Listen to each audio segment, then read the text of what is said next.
बाबा साहब भीमराव अंबेडकर जी ने आख्या सीगा कि मैं किसी भी समाज की तरक्की उस समाज दियां औरतां दी तरक्की तो नापदा हाँ। साडे समाज के आधुनिक दौर दे विच तरक्की ते तरासदी दो शब्द औरत के मामले च घट्टो घट्ट नाल ही चलते आ ते जिस तरह के हालात ने उह तो लगदा आ कि ये शायद हाले होर समा चलते रहणगे। सत श्री अकाल, तुसीं वेख रहे हो CPC TV। मेरे हाथ दे विच एक बहुत इंटैलीजेंट बहुत खोजी पत्रकार दीप्ति मिश्रा की एक रिपोर्ट है जो बीते दिनी एक इंडिया के बहुत वड्डे अखबार दे विच छाया हुंदी है। उस अखबार की रिपोर्ट के मुताबिक जिहड़ी कि साडे ते शायद पंजाबियों के लिए कोई काम दी नहीं होएगी, पर उस रिपोर्ट के कुछ पहलू मैं तुहाडे नाल सांझे जदों करांगा तो एंड दे विच तुहानूं भी महसूस होएगा कि गल सानूं भी किते ना किते ये चिथनी चाहिदी है। मामला की है, वैसे तो बहुत विस्तारित रिपोर्ट आ, तुसीं इस नूं गूगल कर सकते हो। वाटर वाइब्स नाम ते तुहानूं होर भी आर्टिकल मिल जाणगे, राइटर्स दे भी आर्टिकल ने इहदे विच 2015 दे बहुत सारे आर्टिकल तुहाडे सामने खुल जाणगे। तुसीं वख-वख इलाकिਆਂ तो वख-वख एंगलों तो वो चीज़ां नूं पढ़ सकते हो। खैर इहदे विच की है कि इंडिया दे विच साडे मुआशरे दे विच जिथे असीं रहने आ, भारत दे कुछ इलाकिਆਂ च अज भी पानी वालियां पत्नियां ने। तुसीं कहोगे कि पानी वालियां पत्नियां ये शब्द साडे पंजाबियां वास्ते शायद एक नवां शब्द है कि इहदे अर्थ की है। बहुत सादे ते जे इनू छोटे अखरां च समझना होवे वो ये आ कि कुछ लोगों ने बहुत विआह करवाए हुए ने, मतलब एक तो वध विआह करवाए हुए ने। वो ऐस करके कि जिहड़ी पहली घरवाली सीगी वो तो बच्चे हुए, जे बच्चे हुए तो फिर ज़ारा जी गल आ कि सरीरक तौर पर औरत की फिटनेस भी एक दौर च जाके प्रभावित होंदी है, उम्र का एक दौर हुंदा है। उस सूरत दे विच घर वाला दूसरी ले आ तीसरी ले आ, पर उन्हां दा काम की है? उन्हां दा काम पत्नी वाला दर्जा हासिल कर लेना ही नहीं है, बल्कि उन्हां दा असल काम है सिर्फ ते सिर्फ पानी ढोना। दर्जा पत्नी दा जरूर आ, पर पत्नी वजों कदे भी प्रवान नहीं हुंदियां। ना वो बच्चे जन सकदियां ने, ना वो जायदादां चों हिस्सा लै सकदियां ने, ना ही किधरे जा सकदियां ने। ये तरासदी है। तो जे तुसी देखोगे तो इस रिपोर्ट दे विच एक परिवार की खास तौर पर गल की गई है, जिस परिवार का मुखिया दो औरतां यानी पानी वालियां पत्नियां रखी बैठा है। क्यों? क्योंकि पहली औरत तो 6 बच्चे होए, उस तो बाद उहदे कोलों कामकार इन्ना नहीं सी हुंदा, फिर दूसरी फिर तीसरी। जद उहनूं पुछया जांदा है कि बई ये की, तो वह कहंदा है कि इत्थे मैं इकल्ला थोड़ी हाँ, होर भी बहुत ने, होर भी बहुत ने, ते मैं किहड़ा कुआरियां लैके आया कुड़ियां। ते जिहड़ियां वो दो पत्नियां उन्हां दे विचों एक दसदी है कि परिवार है नहीं सीगा, घर वाले ने छड्ड दिता, उस सूरत दे विच होर कोई टिकाणा नहीं सी। 7 किलोमीटर तो पानी लिआंदा जांदा डेली, बर्तन रख दिते जांदे ने, जाके बर्तन टका दिते ने, नंबर लगना है, फिर नंबर आएगा, पानी भरना है, 7 किलोमीटर जाना है, 7 किलोमीटर आना है। खूही तो मटकाओ। गाणिਆਂ ਦੇ ਵਿੱਚ ਤਾਂ ਇਹ ਚੀਜ਼ਾਂ बहुत अच्छियां लगदियां ने।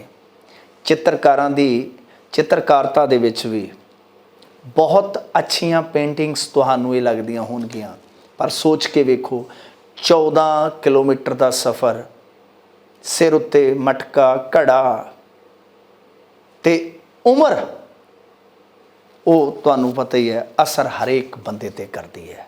ये हाल है साडे समाज दे विच, साडे ही समाज दीयां कुछ औरतां दा। तां मैं कहा कि तरक्की ते तरासदी नाल नाल चलदे आ। तरक्की वो है जिथे बैंकां च दफ्तरां च औरतां अज मल्ला मार रही हैं, जहाज़ चला रही हैं, आर्मी दे विच अफसर बन रही ने।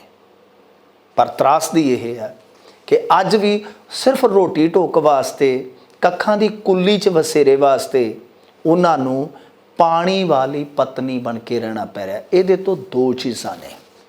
ਨੰਬਰ 1, ਜਿਹੜੇ ਲੋਕ ਇੱਕ ਖਾਸ ਧਰਮ ਨੂੰ ਟਾਰਗੇਟ ਕਰਦੇ ਨੇ ਕਿ ਇਹ ਇੱਕ ਤੋਂ ਵਧੇਰੇ ਵਿਆਹ ਕਰਵਾਉਂਦੇ ਆ ਤੇ ਫਿਰ 15-15 20-20 ਬੱਚੇ ਜੰਮਦੇ ਆ, ਕਿ ਉਹ ਸਮਾਜ ਦੀ ਇਸ ਕੁਪ੍ਰਥਾ ਦੇ ਖਿਲਾਫ, ਇਸ ਗੰਦੀ ਪ੍ਰਥਾ ਦੇ ਖਿਲਾਫ ਕਦੇ ਆਵਾਜ਼ ਬੁਲੰਦ ਕਰ ਸਕਣਗੇ। ਪਰ ਉਹਦੇ ਲਈ ਤੁਹਾਨੂੰ ਧਰਮ ਦੇ ਚਸ਼ਮੇ ਜਿਹੜੇ ਆ ਨਾ ਉਹ ਸਾਈਡ ਤੇ ਰੱਖਣੇ ਪੈਂਦੇ ਆ। ਕਿਉਂ? ਕਿਉਂਕਿ ਜੇ ਲੱਗੇ ਹੋਣਗੇ ਨਾ, ਫਿਰ ਤੁਹਾਨੂੰ ਆਪਣੇ ਧਰਮ ਦੇ ਵਿੱਚ ਜਿਹੋ ਜੀ ਮਰਜ਼ੀ ਬੁਰਾਈ ਨਜ਼ਰ ਆਉਂਦੀ ਹੋਵੇ, ਤੁਸੀਂ ਬੋਲੋਗੇ ਨਹੀਂ ਕਈ ਵਾਰ। ਕਿਉਂ? ਕਿਉਂਕਿ ਤੁਹਾਨੂੰ ਲੱਗਦਾ ਹੈ ਕਿ ਇਹ ਤੇ ਸਾਡੀ ਉਹ ਗੱਲ ਹੈ ਨਾ, ਸਾਡੀ ਉਹ ਬਦਨਾਮੀ ਹੋਏਗੀ। ਪਰ ਨਹੀਂ, ਹਜ਼ੂਰ ਪੈਮਾਨਾ ਇੱਕ ਹੋਣਾ ਚਾਹੀਦਾ ਹੈ। ਜੇ ਮੋਦੀ ਸਾਹਿਬ ਮੁਸਲਿਮ ਔਰਤਾਂ ਨੂੰ ਨਿਆਂ ਦੀ ਗੱਲ ਕਰਦੇ ਆ, ਤਾਂ ਫਿਰ ਇੱਥੇ ਇਹ ਜਿਹੜੀਆਂ ਔਰਤਾਂ ਨੇ, ਚਾਹੇ ਉਹ ਕਿਸੇ ਵੀ ਮਜ਼ਹਬ ਦੀਆਂ ਕਿਉਂ ਨਾ ਹੋਣ, ਉਹਨਾਂ ਨੂੰ ਨਿਆਂ ਕਿਉਂ ਨਹੀਂ। ਔਰ ਦੂਜੀ ਗੱਲ ਮੈਂ ਕਿਹਾ ਸੀਗਾ ਕਿ ਪੰਜਾਬੀਆਂ ਦਾ ਇਹਦੇ ਨਾਲ ਸਰੋਕਾਰ ਕੀ ਹੈ? ਹੈ ਸਰੋਕਾਰ ਇਹ ਹੈ ਕਿ ਅਸੀਂ ਇਸ ਸਾਰੇ ਘਟਨਾਕ੍ਰਮ ਤੋਂ, ਇਸ ਸਾਰੀ ਤਰਾਸਦੀ ਤੋਂ, ਇਸ ਸਾਰੇ ਦੁਖਾਂਤਕ ਬਿਉਰੇ ਤੋਂ ਇੱਕ ਚੀਜ਼ ਸਮਝ ਸਕਦੇ ਹਾਂ ਕਿ ਸਾਡੇ ਕੋਲ ਪਾਣੀ ਹੈ, ਪਰ ਪਾਣੀ ਸਦਾ ਰਹੇਗਾ ਸਾਡੇ ਕੋਲ, ਇਹਦੀ ਕੋਈ ਗਰੰਟੀ ਨਹੀਂ।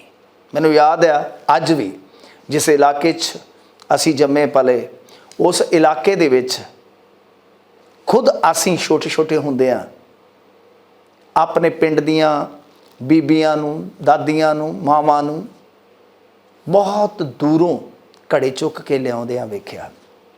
ਫਿਰ ਵਾਟਰ ਵਰਕਸ ਦੀਆਂ ਟੂਟੀਆਂ ਆਈਆਂ, ਕਤਾਰ 'ਚ ਘੜੇ ਲੱਗਦੇ ਵੇਖੇ। ਪਰ ਫਿਰ ਇੱਕ ਐਸਾ ਦੌਰ ਆਇਆ ਕਿ ਹਰ ਕਮਰੇ ਦੇ ਵਾਸ਼ਰੂਮ ਦੇ ਵਿੱਚ ਟੂਟੀ ਆ ਗਈ। ਪਰ ਇਹ ਟੂਟੀਆਂ 'ਚੋਂ ਨੀਰ ਇਸੇ ਤਰ੍ਹਾਂ ਵਗਦਾ ਰਹੇਗਾ? ਇਹਦੇ 'ਤੇ ਬੜੇ ਵੱਡੇ ਸਵਾਲ ਜੇ ਕਿ ਇੱਕ ਦੌਰ ਐਸਾ ਅਸੀਂ ਫੇਰ ਕਿਤੇ ਵੇਖ ਨਾ ਪਾਈਏ ਕਿ ਜਿਹਦੇ ਵਿੱਚ ਆਹ ਚੀਜ਼ਾਂ ਜਿਹੜੀਆਂ ਅਸੀਂ ਮਹਾਰਾਸ਼ਟਰ ਤੋਂ, ਰਾਜਸਥਾਨ ਤੋਂ ਕੋਟ ਕਰਕੇ ਦੱਸਨੇ ਆ, ਕਿਤੇ ਸਾਨੂੰ ਫਿਰ ਵੇਖਣੀਆਂ ਨਾ ਪੈ ਜਾਣ, ਸਾਨੂੰ ਹੰਡਾਉਣੀਆਂ ਨਾ ਪੈ ਜਾਣ। ਖੈਰ, ਪੰਜਾਬ ਵੱਲ ਪਰਤਦੇ ਹਾਂ। ਮਾਨ ਸਾਹਿਬ ਅਚਾਨਕ ਇੱਕ ਐਲਾਨ ਕਰ ਦਿੰਦੇ ਨੇ। ਉਹ ਕਹਿੰਦੇ ਨੇ ਕਿ ਬਈ ਆਪਾਂ ਹੁਣ ਨਸ਼ਾ ਤਸਕਰਾਂ 'ਤੇ ਕੋਈ ਵੀ ਰਹਿਮ ਨਹੀਂ ਵਿਖਾਉਣਾ, ਉਹਨਾਂ ਦੀਆਂ ਜਾਇਦਾਦਾਂ ਜਿਹੜੀਆਂ ਨੇ ਉਹ ਕਰਨੀਆਂ ਨੇ ਕੁਰਕ। ਇਸ ਤੋਂ ਇਲਾਵਾ ਉਹ ਕਹਿੰਦੇ ਨੇ ਕਿ ਭਾਈ ਪੰਚਾਇਤਾਂ ਜਿਹੜੀਆਂ ਮਤੇ ਪਾਉਣਗੀਆਂ, ਚੰਗਾ ਕੰਮ ਕਰਨਗੀਆਂ, ਅਸੀਂ ਉਹਨਾਂ ਨੂੰ ਸ਼ਾਬਾਸ਼ ਵੀ ਦੇਣੀ ਹੈ, ਇਨਾਮ ਵੀ ਦੇਵਾਂਗੇ। ਤੇ ਰਹੀ ਗੱਲ ਜਿਹੜੀ ਪੁਲਿਸ ਅਫਸਰਾਂ ਦੀ, ਉਹ ਵੀ ਕੰਨ ਖੋਲ ਕੇ ਸੁਣ ਲੈਣ ਕਿ ਭਾਈ ਜਿਸ ਇਲਾਕੇ ਦੇ ਵਿੱਚੋਂ ਇਹੋ ਜਿਹੀਆਂ ਕੋਈ ਸ਼ਿਕਾਇਤਾਂ ਆਈਆਂ ਤੇ ਬਖਸ਼ੀ ਉਹ ਵੀ ਨਹੀਂ ਜਾਣਗੇ। ਖੈਰ, ਦੇਰ ਆਏ ਦਰੁਸਤ ਆਏ, ਮਾਨ ਸਾਹਿਬ ਨੂੰ ਲੱਗਿਆ ਕਿ ਮੁੱਦਾ ਵਾਕਿਆ ਗੰਭੀਰ ਹੈ। ਸਾਨੂੰ ਤੇ ਇਉਂ ਜਾਪਦਾ ਸੀ ਕਿ ਮਾਨ ਸਾਹਿਬ 9 ਮਹੀਨਿਆਂ ਦੀ ਸਰਕਾਰ ਕਰਕੇ ਹੁਣ ਜਿਹੜੀ ਸਰਕਾਰ ਬਾਲ ਉਮਰ 'ਚੋਂ ਨਿਕਲ ਕੇ ਅੱਲੜ ਵਰੇਸ ਵੱਲ ਵੱਧ ਰਹੀ ਹੈ, ਉਹਨੂੰ ਪਾਲਦਿਆਂ ਪੋਸਦਿਆਂ ਸ਼ਾਇਦ ਇਹਨਾਂ ਮੁੱਦਿਆਂ ਤੋਂ ਕਿਤੇ ਨਾ ਕਿਤੇ ਚਿੱਤ ਵਿਸਾਰ ਕੇ ਗਾਹ ਨਿਕਲ ਗਏ ਆ। ਪਰ ਖੈਰ, ਉਹਨਾਂ ਦੇ ਚਿੱਤ ਨੂੰ ਚਿਤਵਨੀ ਲੱਗੀ ਹੈ ਇਸ ਬਾਬਤ, ਚੰਗੀ ਗੱਲ ਆ, ਇਹ ਕੋਈ ਮਾੜੀ ਗੱਲ ਨਹੀਂ ਹੈ। ਮਾਨ ਸਾਹਿਬ ਇਸ ਮੁੱਦੇ 'ਤੇ ਜੇ ਸ਼ਿੱਦਤ ਨਾਲ ਕੰਮ ਕਰਦੇ ਆ ਤੇ ਅਸੀਂ ਪੰਜਾਬੀ ਉਹਨਾਂ ਨੂੰ ਹਾਲਾਸ਼ੇਰੀ ਵੀ ਦੇਵਾਂਗੇ। ਪਰ ਹਕੀਕਤਾਂ ਐਲਾਨ ਤੋਂ ਬਿਲਕੁਲ ਜੁਦਾ ਹੁੰਦੀਆਂ ਨੇ। ਉਹਨਾਂ ਦੀ ਤਸਵੀਰ ਹੋਰ ਰੰਗ ਦੀ ਹੁੰਦੀ ਹੈ। ਉਸ ਤਸਵੀਰ ਨੂੰ ਵੇਖਣ ਵਾਸਤੇ ਥੋੜ੍ਹਾ ਤੁਹਾਨੂੰ ਅਧਿਐਨ ਕਰਨਾ ਪੈਂਦਾ ਹੈ, ਰਿਸਰਚ ਕਰਨੀ ਪੈਂਦੀ ਹੈ, ਅੰਕੜੇ ਜੁਟਾਉਣੇ ਪੈਂਦੇ। ਔਰ ਸਭ ਤੋਂ ਵੱਡੀ ਗੱਲ ਆ ਕਿ ਤੁਹਾਨੂੰ ਨਿਗਾਹ ਜਿਹੜੀ ਹੈ ਨਾ, ਉਹ ਨਿਰਪੱਖਤਾ ਦੇ ਲੈਂਸ ਵਾਲੀ ਰੱਖਣੀ ਪੈਂਦੀ ਹੈ। ਖੈਰ, ਜੇ ਮੈਂ ਤੁਹਾਨੂੰ ਰਿਪੋਰਟ ਦੱਸਾਂ, ਬੜੀ ਦਿਲਚਸਪ ਰਿਪੋਰਟ ਹੈ ਕਿ 2017 'ਚ ਅਮਰਿੰਦਰ ਸਿੰਘ ਨੇ ਆਈਓ ਕੰਮ ਕੀਤਾ ਹੋਇਆ। ਪਹਿਲਾਂ ਅਮਰਿੰਦਰ ਸਿੰਘ ਹੋਰਾਂ ਨੇ ਇਹ ਕੰਮ ਕੀਤਾ ਸੀਗਾ ਕਿ ਬਈ ਅਸੀਂ ਪ੍ਰਾਪਰਟੀਆਂ ਅਟੈਚ ਕਰਾਂਗੇ ਤਸਕਰਾਂ ਦੀਆਂ। ਮੈਂ 2021 'ਚ ਉਹ ਰਿਪੋਰਟ ਪੜ੍ਹੀ ਜਿਹੜੀ ਇੰਡੀਆ ਦੇ ਇੱਕ ਟੌਪ ਦੇ ਅਖਬਾਰ ਨੇ ਛਾਪੀ, ਕਿ ਜਿਹਦੇ ਵਿੱਚ ਦੱਸਿਆ ਗਿਆ ਕਿ 353 ਬਲਾਈਕੀਆਂ ਦੀ 253 ਕਰੋੜ ਦੀ ਪ੍ਰਾਪਰਟੀ ਅਟੈਚ ਕੀਤੀ ਗਈ ਆ। ਪਰ ਉਹਦੇ 'ਚੋਂ ਨਿਲਾਮ ਇੱਕ ਵੀ ਨਹੀਂ ਹੋਈ, ਸਿੰਗਲ ਵੀ। ਤੁਸੀਂ सोच के हैरान हो कि मैं ਤੁਹਾਨੂੰ कुछ ਨਾਂ भी दस देना इस अटैचमेंट ਦੇ ਜਿਹੜੇ कुछ नाम ਸੀਗੇ जो प्रॉपर्टियां अटैच होईਆਂ ने कुरक नहीं होईਆਂ नीलाम नहीं होईਆਂ ये गल वेखण वाली है कि ਨਿਰਵੈਲ ਸਿੰਘ ਦੀ ਫਰੀਜ਼ ਕੀਤੀ ਗਈ ਕੋਠੀ ਹੈ ਉਹ 80 ਲੱਖ ਦੀ ਹੈ ਉਹਦਾ ਇੱਕ ਰੇਟ ਅੰਦਾਜ਼ਨ 80 ਲੱਖ ਹੈ ਇਸ ਤੋਂ ਇਲਾਵਾ ਕੋਈ ਗੁਰਲਾਲ ਸਿੰਘ ਆ ਤਰਨਤਾਰਨ ਜ਼ਿਲ੍ਹੇ ਦਾ ਜਿਹੜਾ ਪਹਿਲਾਂ ਦੱਸਿਆ ਮੈਂ ਤੁਹਾਨੂੰ ਨਿਰਵੈਲ ਸਿੰਘ ਉਹ ਅੰਮ੍ਰਿਤਸਰ ਜ਼ਿਲ੍ਹੇ ਦਾ ਹੈ ਗੁਰਲਾਲ ਸਿੰਘ ਦੀ ਕੋਠੀ ਦਾ ਅੰਦਾਜ਼ਨ ਰੇਟ ਜਿਹੜਾ ਪਾਇਆ ਗਿਆ ਮੁੱਲ ਪਾਇਆ ਗਿਆ ਉਹ ਤਕਰੀਬਨ 50 ਲੱਖ ਆ ਇਸ ਤਰ੍ਹਾਂ ਕੋਈ ਗੁਰਸਾਹਿਬ ਆ ਇਹ ਪੱਟੀ ਏਰੀਏ ਦਾ ਇਹਦੀ ਕੋਠੀ ਵੀ 35 ਲੱਖ ਦੀ ਆ ਜ਼ਿਆਦਾਤਰ ਇਸ ਲਿਸਟ ਦੇ ਵਿੱਚ ਜੇ ਤੁਸੀਂ ਨਾਮ ਵੇਖੋਗੇ ਤਾਂ ਇਹ ਤਰਨਤਾਰਨ ਇਲਾਕੇ ਦੇ ਆ ਕਿਉਂਕਿ ਇੱਥੇ 97 ਤਸਕਰਾਂ ਦੀ 125 ਕਰੋੜ ਦੀ ਜਿਹੜੀ ਪ੍ਰਾਪਰਟੀ ਆ ਉਹ ਅਟੈਚ ਕੀਤੀ ਗਈ ਆ ਇਹ ਮੈਂ ਤੁਹਾਨੂੰ ਬਾਏ ਨੇਮ ਅੰਕੜਿਆਂ ਦੇ ਨਾਲ ਇਹ ਗੱਲ ਦੱਸ ਦਿੱਤੀ ਆ ਕਿ ਐਸਾ ਪਹਿਲਾਂ ਵੀ ਪ੍ਰੋਵੀਜ਼ਨ ਹੈ पर तुसी ये सवाल अपने आप ਨੂੰ भी करोगे और सानू भी करोगे कि जे प्रोविज़न है तो भाई नीलामी तक मामला क्यों नहीं पहुँचता ये एक वाजिब सवाल आ असल च कुंडी की आ असल च कुंडी ये आ कि कुछ पेचीदगियां हुंदियां ने कानूनां दे विच जे किसी तस्कर दी बलाइकीए दी ज़मीन इस तरह कह लो कि भांडे च पाउनी है तो फिर उहदे वास्ते कुछ कानूनी मापदंड ने मसलन कि 2 कमर्शियल रिकवरियां दे विच कमर्शियल रिकवरी की हुंदी है एक तो तुसी खबर पढ़ते हो ना कि 5 ग्राम 10 ग्राम कोई भी चिट्टा है NDPS दे विच जदों फड़िया जाता है तो एक रिकवरी ये हो गई नॉन कमर्शियल कि बंदा आप कंज्यूम करता है ਜਾਂ कुछ होर कारण हो सकते हैं एक होंदी है कमर्शियल मसलन उही पाउडर जिहड़ा है चिट्टा 5 की बजाय 250 ग्राम फड़िया गया या 550 ग्राम फड़िया गया तो वो किहड़ी रिकवरी हो जाएगी कि ये कंज्यूम करने वास्ते नहीं है ये सिर्फ तो सिर्फ बेचण वास्ते है तो इस तरह उन्होंने कह लांगे हैवी रिकवरी तो उन्हां दे विच 2 केसां 'च सज़ा होनी चाहिए है हैवी रिकवरी च कह लो इस तो इलावा ਇਹਦੇ ਵਿੱਚ ਇੱਕ ਅਥਾਰਟੀ ਹੁੰਦੀ ਹੈ ਸੋ ਜਦੋਂ ਅਸੀਂ ਉਸ ਮਾਮਲੇ 'ਚ ਵੇਖੀਏ ਤਾਂ ਜੋ ਸਾਡਾ ਨਾਰਕੋਟਿਕਸ ਬਿਊਰੋ ਹੈ ਨਾਰਕੋਟਿਕਸ ਬਿਊਰੋ ਦਾ ਕੀ ਮਸਲਾ ਹੈ ਉਹਦੇ ਵਿੱਚ ਕੀ ਹੈ ਕਿ ਦੇਖੋ ਛੋਟੀ ਕੁਆਂਟੀਟੀ ਦੇ ਕੇਸ ਭਾਵੇਂ 10 ਹੋਣ 20 ਹੋਣ ਉਹਦੇ 'ਚ ਪ੍ਰਾਪਰਟੀ ਅਟੈਚ ਹੋ ਹੀ ਨਹੀਂ ਸਕਦੀ ਠੀਕ ਹੈ ਜੀ ਸਜ਼ਾ ਹੈਵੀ 'ਚ 2 च होई तो फिर ये सारा प्रोसीजर जिहड़ा है वो अमल च लिआंदा जा सकता है मतलब कि नीलाम तक जिहड़ी गल लिआंदी जा सकती है सो गल यह आ कि जदों ये सारा कुछ हुंदा है नारकोटिक्स ब्यूरो इंडिया दे कोल सारा कुछ जाता है उदों एक कंपीटेंट अथॉरिटी हुंदी है जिहदे कोल ये सारा मसला जाना हुंदा है उत्थे की है कि जदों कोई भी मामला खड़िया जाता है लिजाया जाता है तो वह आप ही कुंडियां दस देंदे है पुलिस का केस वेख के लैन देन करके आप ही मामलों नूं स्टे करवा देंदे आ क्योंकि कालियां भेडां हर जगह हर प्रदेश दे विच तुहानूं मिल जाणगियां इंडिया 'च तो मतलब कि कानूनी पेचीदगियां तो हैं कुछ मापदंड तो हैं इस तो इलावा कालियां भेडां दा भी एक रोल काला इहदे विच है जे सचमुच अजिहा करना है कि असी बलैकियां दी दौलत ते सट मारीए उन्हां दी रीढ़ दी हड्डी तोड़ीए जो मतलब कि 70 विछा के पैसे इन्हां ने इकट्ठे कीते ने तो उहदे वास्ते मान साहब तुहानूं काम ये करना पऊगा कि फास्ट ट्रैक कोर्टां बनाईआं जाण सज़ा छेती तो छेती करवाई जावे और जिहड़े केस ने तुहाडे वो पुख्तगी दे नाल फिर उत्ते जिहड़ी अथॉरिटी है जां नारकोटिक्स ब्यूरो है उहदे सामने पेश किए जाण हजूर ये तदे ही संभव है उदा ऐलान मान सन्मान ये सारियां चीज़ां तुरियां जांदियां ने ऐलान ते अमल दे विच शाब्दिक फर्क थोड़ा हुंदा है हजूर पर ਜੇ ਤੁਸੀਂ ਦੇਖੋਗੇ ਤਾਂ ਸਿੱਟਿਆਂ ਦਾ ਫਰਕ ਬੜਾ ਪੈ ਜਾਂਦਾ ਹੈ। ਐਲਾਨ ਰਹਿ ਜਾਂਦਾ ਕਈ ਵਾਰ, ਅਮਲ ਜਿਹੜਾ ਹੈ ਉਹ ਅਮਲ ਹੋ ਕੇ ਨਤੀਜਾ ਬਣ ਜਾਂਦਾ, ਬਹੁਤ ਅੱਛਾ ਨਤੀਜਾ ਬਣ ਜਾਂਦਾ। ਸੋ ਉਮੀਦ ਕਰਦੇ ਹਾਂ ਕਿ ਅੱਛੇ ਨਤੀਜੇ ਤੁਸੀਂ ਅਮਲਾਂ ਰਾਹੀਂ ਦਿਓਗੇ, ਨਾ ਕਿ ਐਲਾਨਾਂ ਰਾਹੀਂ ਦਿਓਗੇ।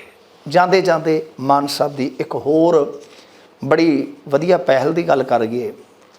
ਇਹਨਾਂ ਨੇ ਪਹਿਲ ਕੀਤੀ ਸੀ ਬੀਤੇ ਦਿਨੀ ਕਿ ਅਸੀਂ ਜੋ ਇਨਵੈਸਟਰਸ ਨੇ ਉਹਨਾਂ ਨੂੰ ਪੰਜਾਬ 'ਚ ਲਿਆਵਾਂਗੇ। ਉਹ ਇਨਵੈਸਟਰਸ ਸਾਊਥ ਦੇ ਵਿੱਚ ਲੱਭਣ ਗਏ ਸਨ। ਸਾਡੇ ਬਜ਼ੁਰਗਾਂ ਨੇ ਕਈ ਕਹਾਵਤਾਂ ਜਿਹੜੀਆਂ ਘੜੀਆਂ ਨੇ, ਮੈਂ ਉਹਨਾਂ ਨੂੰ ਫਿਲੋਸਫੀਆਂ ਕਹਿਣਾ ਹੁੰਦਾ। ਇੱਕ ਕਹਾਵਤ ਤੁਸੀਂ ਅਕਸਰ ਸੁਣੀ ਹੋਏਗੀ ਜ਼ਿੰਦਗੀ 'ਚ ਕਿ ਬਈ ਉੱਡਦੀਆਂ ਪਿੱਛੇ ਦੌੜਨ ਦੀ ਥਾਂ 'ਤੇ ਤੜੀਆਂ ਜਿਹੜੀਆਂ ਉਹ ਸੰਭਾਲ ਲਓ। ਸਾਡੇ ਚੀਫ ਮਿਨਿਸਟਰ ਸਾਹਿਬ ਇਨਵੈਸਟਰਸ ਲੱਭਣ ਵਾਸਤੇ ਸਾਊਥ ਦੀ ਯਾਤਰਾ 'ਤੇ ਗਏ ਅਤੇ ਇੱਥੇ ਖਬਰ ਇਹ ਆ ਗਈ ਕਿ ਯੋਗੀ ਸਾਹਿਬ ਪੰਜਾਬ ਅਤੇ ਹਰਿਆਣੇ ਦੇ ਕਾਰੋਬਾਰੀਆਂ ਨੂੰ ਆਕਰਸ਼ਿਤ ਕਰਨ ਲਈ, ਉਹਨਾਂ ਦਾ ਧਿਆਨ ਖਿੱਚਣ ਲਈ ਉਹ ਇੱਕ ਰੋਡ ਸ਼ੋਅ ਕਰਨਗੇ ਚੰਡੀਗੜ੍ਹ ਦੇ ਵਿੱਚ, ਔਰ ਉਹਨਾਂ ਦੇ 3 ਮੰਤਰੀ 3 ਵਜ਼ੀਰ ਇੱਥੇ ਆ ਕੇ ਕਾਰੋਬਾਰੀਆਂ ਨੂੰ ਸੱਦਾ ਦੇਣਗੇ। ਔਰ ਜਿਸ ਦਿਨ ਮਾਫ ਕਰਨਾ ਮਾਨ ਸਾਹਿਬ ਸਾਊਥ ਦੀ ਯਾਤਰਾ 'ਤੇ ਸਨ, ਉਸ ਦਿਨ ਕੀ ਹੋਇਆ, ਸਾਡੇ ਚੋਟੀ ਦੇ ਕਾਰੋਬਾਰੀ ਯੋਗੀ ਦੇ ਸ਼ਾਹੀ ਦਫ਼ਤਰ ਦੇ ਵਿੱਚ ਚਾਹ ਦੀਆਂ ਚੁਸਕੀਆਂ ਦੇ ਨਾਲ ਆਪਣੇ ਇੱਥੋਂ ਕਾਰੋਬਾਰ ਪੁੱਟ ਕੇ ਉੱਥੇ ਲਾਉਣ ਦੀ ਜੁਗਤਬੰਦੀ ਕਰ ਰਹੇ ਸਨ। ਸੋ ਸਾਨੂੰ ਸੰਭਲਣਾ ਪਵੇਗਾ ਮਾਨ ਸਾਹਿਬ। ਫਿਰ ਮੈਂ ਕਹਾਂਗਾ ਐਲਾਨ, ਬਿਆਨ, ਇਹਨਾਂ ਚੀਜ਼ਾਂ ਦਾ ਠੀਕ ਹੈ ਕਿ ਸਿਆਸੀ ਤੌਰ 'ਤੇ ਤੁਹਾਨੂੰ ਫਾਇਦਾ ਵੀ ਹੁੰਦਾ ਔਰ ਤੁਹਾਡੀਆਂ ਜ਼ਰੂਰਤਾਂ ਵੀ ਹੁੰਦੀਆਂ, ਪਰ ਧਿਆਨ ਦੇ ਨਾਲ ਜਾਇਓ, ਧਿਆਨ ਦੇ ਨਾਲ, ਕਿਉਂਕਿ ਅੱਗੇ ਰਸਤਾ ਪੰਜਾਬ ਦਾ ਬੜਾ ਬੇਖਮ ਹੈ। ਤੁਹਾਡਾ ਰਸਤਾ ਤਾਂ ਔਖਾ ਹੈ ਹੀ ਹੈ, ਉਹ ਤਾਂ ਦਿਸ ਹੀ ਪਿਆ ਔਰ ਦਿਸ ਰਿਹਾ ਅਤੇ ਦਿਸ ਮੇਰੇ ਖਿਆਲ ਦੇ ਨਾਲ ਹੋਰ ਤੁਹਾਡੇ ਵੀ ਸੱਜੇ ਖੱਬੇ ਵਾਲਿਆਂ ਨੂੰ ਦਿਸ ਰਿਹਾ ਹੋਵੇਗਾ। ਖੈਰ, ਮੈਂ ਜਿਹੜੀ ਗੱਲ ਕਹਿ ਰਿਹਾ ਕਿ ਸਾਡੀ ਜਿਹੜੀ ਸਪੋਰਟਸ ਇੰਡਸਟਰੀ ਹੈ 3000 ਕਰੋੜ ਦੀ ਸੀ ਕਿਸੇ ਟਾਈਮ, ਉਹ ਘਟ ਕੇ 1900 ਕਰੋੜ ਦੀ ਰਹਿ ਗਈ ਹੈ। ਸਾਡਾ ਯਾਰਨ ਇੰਡਸਟਰੀ ਦਾ ਵੀ ਹਾਲ ਇਹੋ ਜਿਹਾ ਹੈ, ਕਪਾਹ ਇੰਡਸਟਰੀ ਦਾ, ਹੌਜਰੀ ਇੰਡਸਟਰੀ ਦਾ ਹਾਲ ਇਹੋ ਜਿਹਾ ਹੈ। ਸਟੀਲ ਇੰਡਸਟਰੀ ਸਾਡੀ ਬਹੁਤ ਮੰਦੇ 'ਚ ਆ। ਬਹੁਤ ਛੋਟੀਆਂ ਇਕਾਈਆਂ ਬਟਾਲੇ ਵਰਗੇ ਸ਼ਹਿਰ ਤੋਂ ਰੁਖਸਤ ਹੋ ਗਈਆਂ, ਬੰਦ ਹੋ ਗਈਆਂ, ਖਤਮ ਹੋ ਗਈਆਂ, ਪਹਾੜਾਂ ਨੂੰ ਚੜ੍ਹ ਗਈਆਂ। ਉਹ ਅਸੀਂ ਅਤੀਤ ਦੇ ਪੰਨੇ ਫੋਲ ਕੇ ਦੇਖ ਸਕਦੇ ਹਾਂ। ਮੇਰੀ ਤੁਹਾਨੂੰ ਇਹੋ ਗੁਜ਼ਾਰਿਸ਼ ਹੈ ਕਿ ਬਈ ਇੰਨਾ ਸਮਾਂ ਬੀਤ ਗਿਆ, ਸਨਅਤੀ ਪਾਲਿਸੀ ਯਾਨੀ ਉਦਯੋਗਿਕ ਨੀਤੀ 'ਤੇ ਲੈ ਆਓ। ਜਿਹੜੇ ਨਵੇਂ ਆਉਣੇ ਆ ਉਹਨਾਂ ਦਾ ਆਪਾਂ ਇਸਤਕਬਾਲ ਕਰਾਂਗੇ, ਸਵਾਗਤ ਕਰਾਂਗੇ, ਪਰ ਜਿਹੜੇ ਪੁਰਾਣੇ ਬੈਠੇ ਆ ਇਹਨਾਂ ਨੂੰ ਤਾਂ ਇੱਥੋਂ ਉਜੜਨ ਤੋਂ ਰੋਕੋ ਜਾਂ ਇੱਥੋਂ ਭੱਜਣ ਤੋਂ ਤਾਂ ਰੋਕੋ। ਵੱਡੇ ਸਵਾਲ ਹੋਰ ਵੀ ਨੇ, ਸਮਾਂ ਕਈ ਵਾਰ ਤੁਹਾਨੂੰ ਇਜਾਜ਼ਤ ਨਹੀਂ ਦਿੰਦਾ। ਵੱਡੇ ਸਵਾਲ ਇਹ ਨੇ ਕਿ ਜਿਹੜੇ ਨਵੇਂ ਇਨਵੈਸਟਰਸ ਆ ਰਹੇ ਨੇ, ਕਿ ਉਹ ਆ ਟਰੱਕ ਆਪਰੇਟਰਸ ਵਾਲਾ ਰੇੜਕਾ ਜਿਹੜਾ ਚੱਲ ਰਿਹਾ ਹੈ ਉਹਨੂੰ ਦੇਖ ਨਹੀਂ ਰਹੇ। ਜੋ ਧਰਨੇ ਸਾਡੇ 365 ਦਿਨਾਂ 'ਚੋਂ ਐਵਰੇਜ 135 ਦਿਨ ਰਹਿੰਦੇ ਨੇ, ਕਿ ਇਹਨਾਂ ਦਾ ਮੁਲਾਂਕਣ ਨਹੀਂ ਕਰ ਰਹੇ ਹੋਣਗੇ। ਤੁਹਾਡੇ ਕੋਲ ਉਦਯੋਗਿਕ ਨੀਤੀ ਨਹੀਂ ਬਣੀ, ਇਹਨਾਂ ਚੀਜ਼ਾਂ ਦਾ ਮੁਲਾਂਕਣ ਨਹੀਂ ਕਰ ਰਹੇ ਹੋਣਗੇ। ਸਾਡੇ ਕੋਲ 80% ਲੇਬਰ ਜਿਹੜੀ ਹੈ ਉਹ ਮਾਈਗਰੈਂਟ ਲੇਬਰ ਆਉਂਦੀ ਹੈ, ਅਤੇ ਜੇ ਉਦਯੋਗ ਹੀ ਉੱਥੇ ਯੂਪੀ 'ਚ ਚਲੇ ਗਏ ਜਿੱਥੋਂ ਜ਼ਿਆਦਾ ਲੇਬਰ ਆਉਂਦੀ ਹੈ, ਬਿਹਾਰ 'ਚ ਜ਼ਿਆਦਾ ਉਦਯੋਗ ਲੱਗ ਗਏ, ਅਤੇ ਲੇਬਰ ਕਿੱਥੋਂ ਲਿਆਓਗੇ? ਲੈਂਡ, ਲੇਬਰ, ਲਾਅ, ਬਿਜਲੀ, ਇਹਨਾਂ ਸਾਰੀਆਂ ਚੀਜ਼ਾਂ 'ਤੇ ਧਿਆਨ ਦੇਣਾ ਪੈਣਾ ਮਾਨ ਸਾਹਿਬ। ਧਿਆਨ ਇਕੱਲਾ ਚੋਣਾਂ 'ਤੇ ਨਾ ਦਿਓ, ਧਿਆਨ ਚੁਣ ਕੇ ਮੁੱਦਿਆਂ 'ਤੇ ਦਿਓ, ਤਾਂ ਗੱਲ ਬਣਨੀ ਆ। ਖੈਰ, ਦੇਖਦੇ ਹਾਂ ਜੀ ਮਾਨ ਸਾਹਿਬ, ਤੁਹਾਡੀ ਇਹ ਇਨਵੈਸਟਰਸ ਨੂੰ ਖਿੱਚਣ ਵਾਲੀ ਜਿਹੜੀ ਪਾਲਿਸੀ ਹੈ ਇਹ ਭਾਰੀ ਪੈਂਦੀ ਆ, ਜਾਂ ਯੋਗੀ ਆਦਿੱਤਿਆਨਾਥ ਦਾ ਜਿਹੜਾ ਕਿ ਹੁਣ ਤੱਕ ਬਹੁਤ ਸਿੱਧਾ ਪੈ ਰਿਹਾ ਯੂਪੀ ਦੇ ਵਿੱਚ, ਕਿ ਉਹ ਦਾ ਫੱਬੇਗਾ। ਦੋਨਾਂ ਦਾਵਾਂ ਦੀ ਅਸੀਂ ਕਦੇ ਫੇਰ ਵਿਸਥਾਰ ਨਾਲ ਗੱਲ ਕਰਾਂਗੇ, ਤਫਸੀਲ ਨਾਲ ਗੱਲ ਕਰਾਂਗੇ। ਤਦ ਤੱਕ ਦਿਓ ਇਜਾਜ਼ਤਾਂ। ਸਾਰਿਆਂ ਨੂੰ ਸਤਿ ਸ਼੍ਰੀ ਅਕਾਲ।